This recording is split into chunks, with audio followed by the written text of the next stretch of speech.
The Galaxy S7 is a refinement of the design from the S6, with a couple of features, let's say, returning this time around. It's Joshua Vergara from Android Authority. What's going on, everybody? And this is your first look at the Samsung Galaxy S7.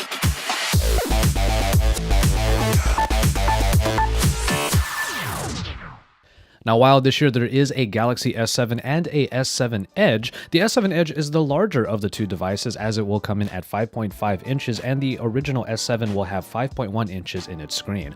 Overall, that means that this metal frame with the dual glass panels is going to feel pretty easy in the hand, especially for one-handed usage. But as is the case with both of these devices, the backings are now both curved. It's almost as if they took a shrink ray to the Galaxy Note 5. Those curves do make the phone really sit nicely in the hand, and the ergonomics are even better this time around. But overall, this is the same type of phone that you might remember from the Galaxy S6 with only a few little refinements. For example, the camera bump has been minimized on the backing, of course, and the front home button is a little bit more flush with the actual body itself. Probably one of the best additions on this phone is a returning feature from the Galaxy S5, water and dust resistance. What we have here is an IP68 rating, so it will be able to take a splash and even a tumble and still be able to keep kicking. And as long as we are talking about returning features, we do have the microSD card slot coming back to the Galaxy line. It is now part of the dual SIM tray, so you should be able to have dual SIMs or just replace one with a microSD card slot in order to bolster the onboard storage. The display is the same AMOLED screen that comes in at Quad HD resolution and is 5.1 inches in size, and that means high pixel density along with all of the colors that pretty much pop out and punch you in the face. That means a pretty enjoyable experience on here, however, and if it's any indication from the Note 5 and the S6 before it, the S7 should still provide a pretty great experience when it comes to viewing media, games, and text.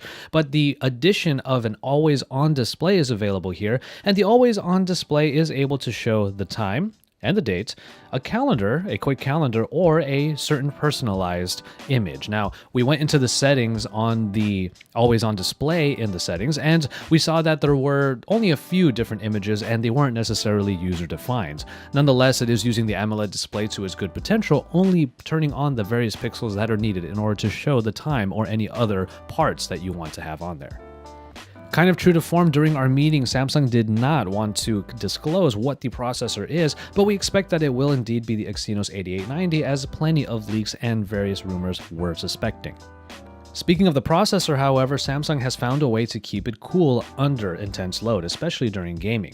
There's actually a copper pipe that will run next to the processor that has water inside that will continuously condense back into form in order to keep cooling the processor, especially under very heavy loads. One thing that I will mention, however, as might be a trend in the upcoming year when it comes to these phones, there is actually a setting inside of what is called the Galaxy Labs features, which are supposed to be experimental, that you can actually remove the app drawer. Now, what they call it is just moving the icons over to the home screen and having all of them displayed on there. Now, we did see this in the LG G5 as well, which does not have an app drawer altogether, and the option in the Galaxy S7 shows us that there might be a trend moving towards this new change in Android skins. Now, the camera is an even bigger bump from before in the sense that they are using bigger pixels but less megapixels. You have an f1.7 aperture lens that has 1.4 micron sized pixels, and overall it's going to be a 12 megapixel rear shooter that should be able to bring in even more light because of the larger size of those pixels. It should be better all around, but low light shots should be even better than before. Going through the manual mode, you still get all of the different great features, including Kelvin readings in the white balance this time around, and also all of the different features to be able to cater the shot to what you need.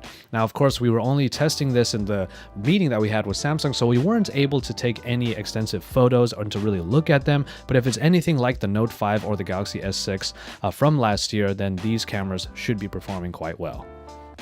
And finally, on the last bits of the hardware, the battery has been bumped up. Now, the original versions of the S7 and the S7 Edge have over 3,000 or at least 3,000 milliamp hours in their batteries. The S7 will have 3,000 and the larger S7 Edge will have 3,600 milliamp hours, which should bring quite a bit of longevity for a full day and hopefully 2 days worth of battery life. But of course, they still have the wireless charging available on these bodies, and then fast charging will allow the phone to charge up really quickly in a very short amount of time.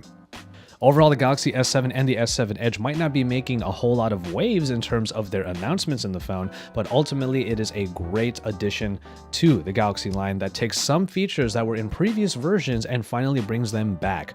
If you had the S6 and you wish that it had the features of, let's say, micro SD card slot, water and dust resistance, and you wish the power was even better, you're not going to get the replaceable batteries this time around, but at least the power has been bumped up, and this just might be the phone that you were waiting for if the S6 didn't do it enough for you. So keep it tuned to Android Authority. When we get our full review unit of the Galaxy S7 and the S7 Edge, we will give you all of our thoughts on it, especially talking about the camera and everything else that has been added into the newest Galaxy flagship. Keep it tuned here for even more about the Samsung Galaxy S7 and even more from MWC 2016, because we are your source for all things Android.